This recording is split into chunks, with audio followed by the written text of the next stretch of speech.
From Cape Town, a half-hour ferry boat ride takes us to Robben Island, a place where many ex-political prisoners spent so much of their life. Nelson Mandela, South Africa's first democratically elected president, spent 17 of the 28 years he was imprisoned on Robben Island. Our tour guide, Sipho Msomi, gave permission for this recording as he gives his account of his experience at Robben Island for 6 years. It was part of those big political changes that were happening in the early 90s. Nickname Chopper. The nickname given to him because of the size and the shape of his head. The prisoners were calling him Chopper. Doing 15 years sentence in the prison, naturally gifted, cracking jokes, teasing other prisoners. No doubt, when I was around, he was the funniest prisoner here. Whether you are doing prison work, or you are doing your political education, or you are in a hunger strike demanding basic rights, this guy will always see the funny side of things, cracking jokes, making you laugh and smile. Real name Tebucho, serving 15 years. Chopper, the nickname given for this reason. They were simply saying his head looks like the helicopter chopper. This one going by the nickname General. They can knock on his door and say, "Come, we are hanging you today." He had to endure all those moments for about 18 months. When he was at the gallows for 18 months, he also developed the passion of writing political poetry and composing political songs, what we used to call freedom songs. So even here in the prison, he was also very good in uplifting us with poetry and composition of political songs. Real name, James Mange. In the prison, popularly known as German. And we were all, like 90% of the prisoners will go out for prison work, not stuck in the cells day and night. And that was welcomed by prisoners because we don't want to be stuck in the cells day and night. Out there, different stuff, cutting trees, chopping wood, collecting the seaweeds, collecting the seashells, constructing some of the roads, repairing some of the roads. And then of course you get about 50 prisoners cooking the food, washing the dishes and pots. They were staying at the kitchen. And then some of you left behind to tend to the gardens, clean the cells, clean the toilets, others painting the prison, doing the plumbing work, everything done by prisoners. Even when your uniform is torn or is not your right size, you have your in-house tailors who are prisoners fixing your uniform. So everything used to be done by prisoners. The water tanks for washing our uniforms, get lots of water during winter. For watering gardens, getting lot of water from those barrels. But for drinking, they will use a cargo boat to bring fresh drinkable water. Perhaps that was the only thing that was common amongst prisoners and guards, that we were drinking the same water. Otherwise, every other thing was just different. They were violent, many of them as guards, also many of them as guards using a lot of sickening foul language.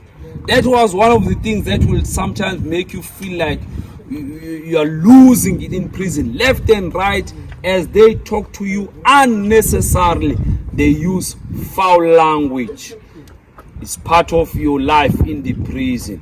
But having said so, it does not mean all the guards were violent, all the guards were using foul language. It's just that many of those that were doing those things will do those things regularly, almost on a daily basis. And then the prison management, no matter your protests, no matter your discomfort, they will just turn a blind eye on those things as prison management. Yeah. In the 60s, we were getting 2 letters per year. 2 letters in, 2 letters out, as well as 2 visitors, 2 people.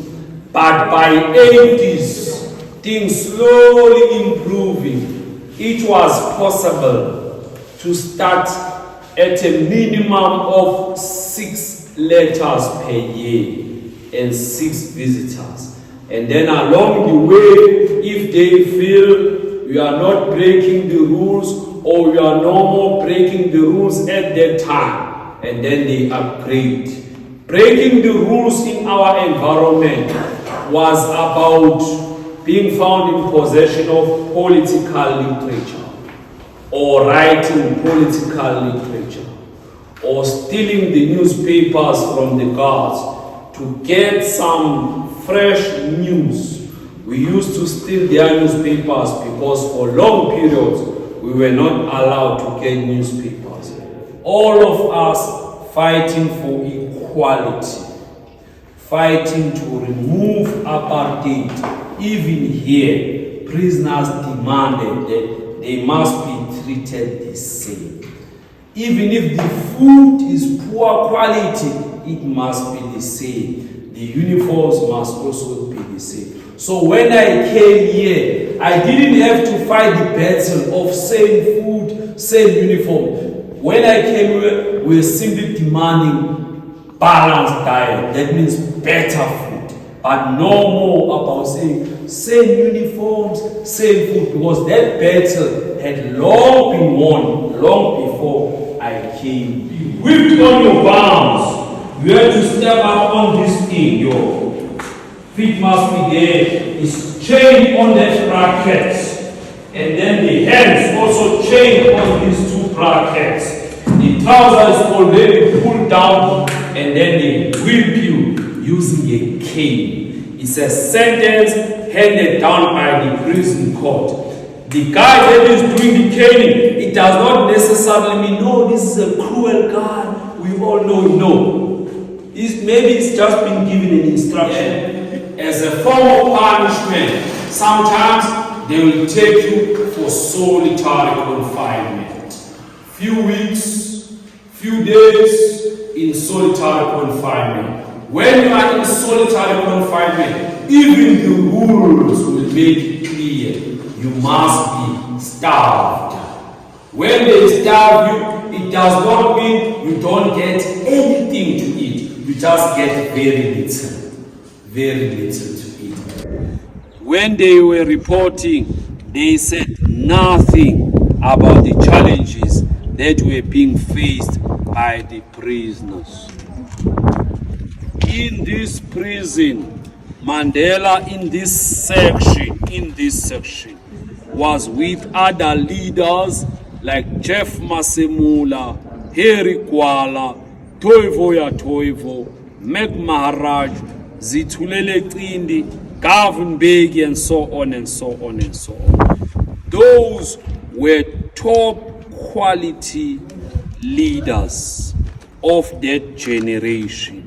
Mandela himself says, in that prison, when I go to sleep, I will always feel like I've learned something from these prisoners. I've learned something. He was referring to these leaders. So when Mandela says such a thing about those characters, it means indeed they were top drawer quality of politicians. Inside, fourth door on the right, Mandela said. Nelson Mandela said, as it was at the time of sleeping on the floor, there is a bucket in Mr. Mandela's cell. All prisoners staying in the single cells were using buckets as toilets. We show that bucket in Mandela's cell. Take pictures.